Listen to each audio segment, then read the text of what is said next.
Welcome to video diary number 8. Now we have come westwards along the southern coast of Sicily to the Greek colony of Agrigento, or Agrigentum as the Romans called it, or Akragas as it was named by the first Greek settlers.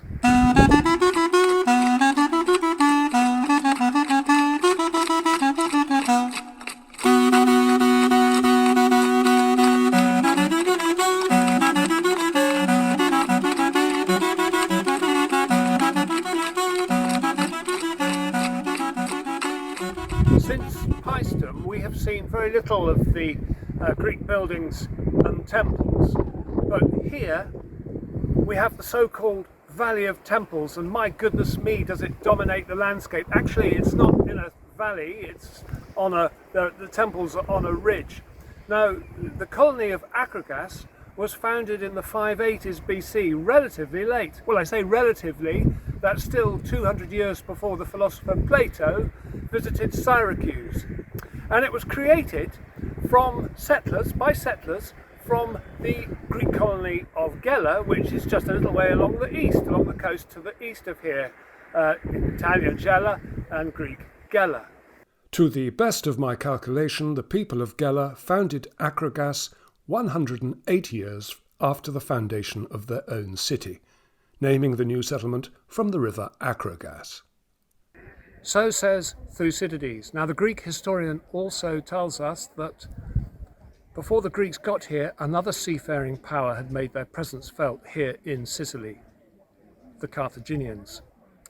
And they would continue to do so for many years to come, in fact, till the end of the 3rd century BC, when they were finally defeated, Hannibal that is, by the Romans. Carthage was founded by the Phoenicians, and like their founders, they were a successful naval power with strong commercial links. And although the city was much destroyed in the 140s BC by the Romans, Carthage still lingered long in Roman consciousness for a long time after. Carthage's profile is raised very early in Virgil's Aeneid. Urbs antiqua fuit, Turii tenuere coloni, Carthago Italiam contra, Tiberinaque longe ostia, dives opum studiisque sperrema belli.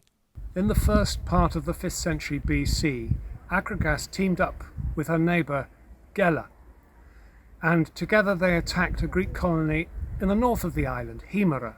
Himera was friendly with the Carthaginians, and in 480 BC, the same year as the Greeks defeated Xerxes in a sea battle at Salamis near Athens, the same day some said, the combined forces of Akragas and Gela won a resounding victory over a Carthaginian army near Himera. This success greatly strengthened their positions on the island. In fact, Akragas demonstrated its new power with a building program to rival any in the world. These temples were built more or less at the same time, or just before, the Parthenon at Athens. And I'm quite sure that both Akragas and Athens kept an eye on each other as they were busy building. Of what survived, the Temple of Concordia is today the most spectacular, a magnificent building dominating Agrigento's skyline. We don't know which god or gods it celebrated. The name Concordia, Latin not Greek, was given to it in later years. This temple, dedicated to the goddess Hera, may have been partly destroyed by the Carthaginians at the end of the 5th century BC. And here are what's left of the temple to Heracles, and this one to Castor and Pollux. Very little remains of what would have been by a distance the most impressive building in Akragas, the Temple of Zeus. This was even larger than the Parthenon in Athens, although experts believe that its construction wasn't quite completed. This model gives some idea of what it would have looked like, with its enormous stone telemons, like a troop of atlases holding up the building.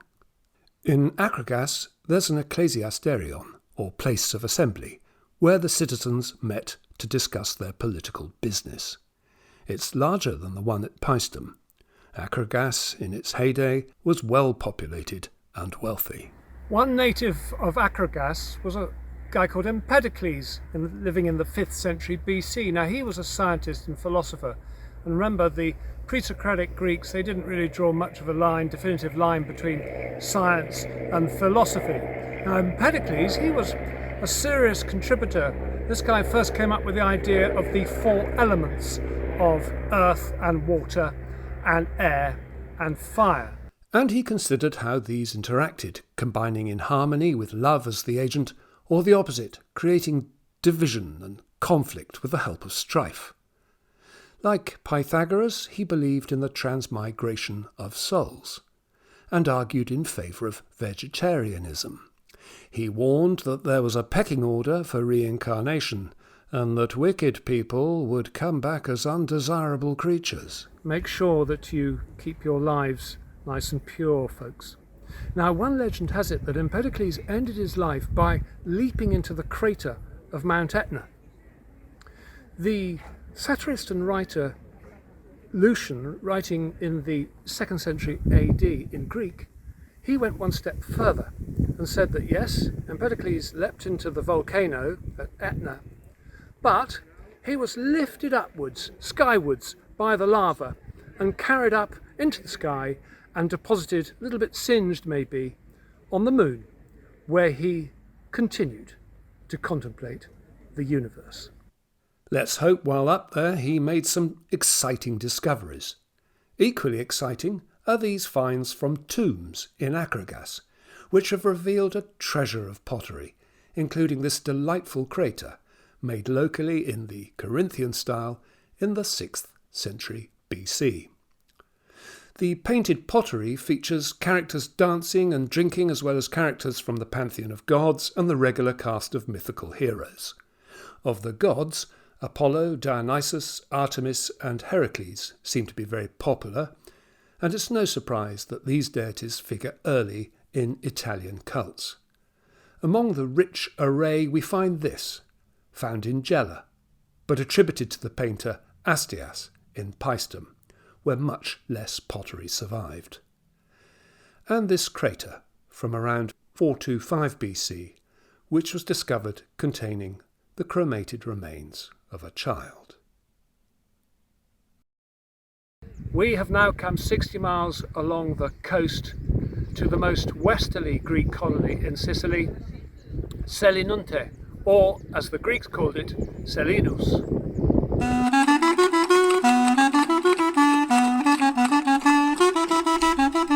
Selinus was founded towards the end of the 7th century BC by settlers from another colony in Sicily, Megara, and being so westerly, it was always under the shadow of the Carthaginians. They also had on-running sores with a city to the north of here, Segesta. Perhaps that was partly because the Segestans weren't originally Greek at all, but they claimed descent from the Trojans who sailed with Aeneas from Troy. The story goes that some were too weary to continue the journey to Italy, and so they stayed here under the leadership of Acestes, and the city was first called Acesta, before becoming Segesta and then Segesta. And here Aeneas is given advice by a seer. Longae vosque senes ac fessas aequare matres, et quid tecum in validum metuensque periclis delige, tis habeant terris sine moenia fessi.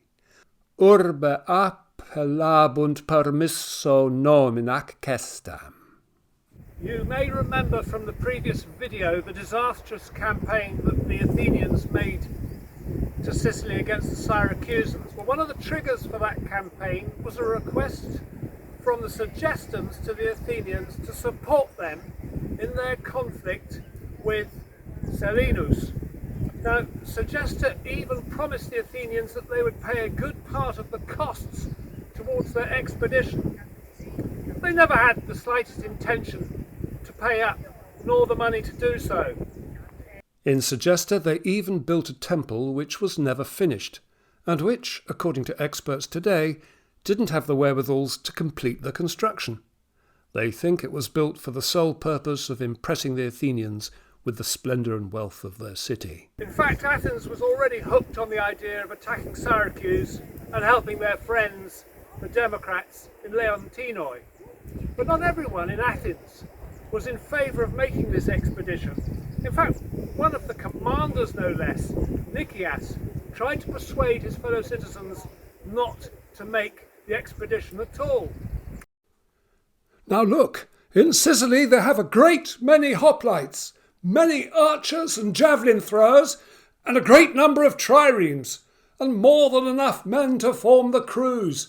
And they have money, not only in the hands of wealthy individuals, but also in the temples at Selinus. The people of Selinus built some magnificent temples to keep their money in. They built some here on their Acropolis and 3 more on a hill to the east of here. And these were built roughly at the same time as the temples in Agrigento. So you can imagine a spirited rivalry between the two communities as they engaged in their building programs. And it also reflects how settled and how wealthy these communities were at this time. In Selinus, this temple was probably dedicated to Hera and has been reconstructed. 2 others next to it are left lying in pieces, one to Zeus and the other possibly to Dionysus. Was it one of Dionysus's parties that brought down the buildings? Probably earthquakes. Selinus's heyday lasted a little over 200 years. In the aftermath of Athens' disastrous expedition to Sicily, the Segestans, now without the Athenian support, turned to their old friends, the Carthaginians, for support against Selinus, their old enemy. And in 409 BC, the Carthaginians, with an enormous army, attacked Selinus, sacked the polis, massacred thousands of its inhabitants, and sold the rest into slavery. And Selinus never recovered its previous strength and former status.